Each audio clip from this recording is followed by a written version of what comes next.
جنگ کسی مسئلے کا حل نہیں، لیکن پاکستان نے جنگ کا آغاز نہیں کیا۔ آبی جارحیت کا آغاز بھی بھارت نے کیا اور میزائل حملوں کے ذریعے سول آبادی کو نشانے بنانے کا آغاز بھی بھارت نے کیا۔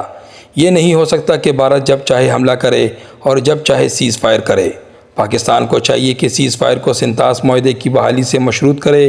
سنتاس معاہدہ کو معطل کرنے کا اعلان دراصل جنگ کا آغاز تھا۔ عالمی برادری اور اقوام متحدہ بھی یہ پہلو نظر انداز نہ کرے کہ سنتاس معاہدہ معطل کرنے کے بعد بھارت نے پاکستان کے دریاؤں کا پانی بند کرنے کا اعلان کیا۔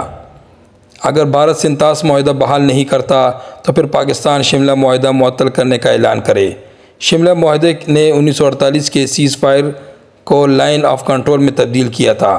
عالمی قوانین کے مطابق جب دو ممالک ایک دو طرفہ معاہدے میں لائن آف کنٹرول پر اتفاق کر لیتے ہیں تو پھر اس کا دفاع دونوں ممالک کی ذمہ داری ہے، لیکن اگر یہ لائن آف کنٹرول ختم ہو جائے تو پھر کشمیریوں کو آر پار آنے جانے سے روکا نہیں جا سکتا۔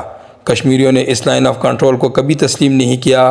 ماضی میں JKLF سمیت کئی تنظیم اس لائن آف کنٹرول کو توڑنے کا اعلان کر چکی ہیں اور پاکستان کو طاقت کے استعمال سے لائن آف کنٹرول کا دفاع کرنا پڑا۔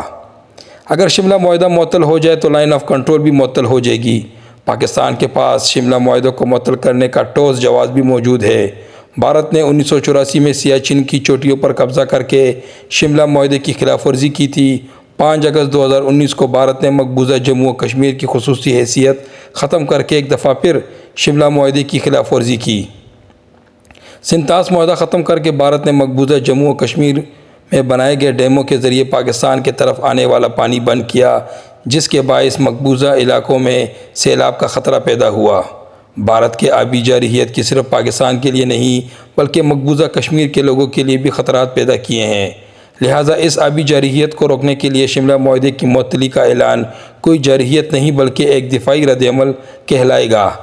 ہمیں نہیں بھولنا چاہیے کہ اکتوبر 1947 میں بھارتی حکومت نے برطانیہ کی ملی بھگت سے سری نگر پر فوجی قبضہ کیا تھا، جس کا نتیجہ ایک جنگ کی صورت میں نکلا۔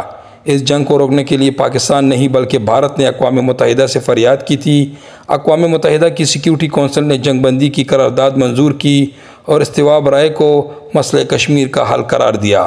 بھارت نے اس قرارداد پر عمل کرنے سے انکار کر دیا۔ مسئلہ کشمیر پر 1965 میں پاک بھارت جنگ ہوئی، پھر 1971 کی جنگ ہوئی، پھر 1999 میں کارگل کی جنگ ہوئی اور اب ایک دفعہ پھر ایک باقاعدہ جنگ کا خطرہ موجود ہے۔ اس جنگ میں بھارت جارح اور پاکستان اپنا دفاع کر رہا ہے۔ پاکستان اپنے کارڈ درست انداز میں کھیلے اور قومی یکجہتی کو قائم رکھے تو اس مرتبہ کشمیریوں کے لیے بہت سا ریلیف لے سکتے ہیں اور اس کے ساتھ 1971 کی شکست کا بدلہ بھی لیا جا سکتا ہے۔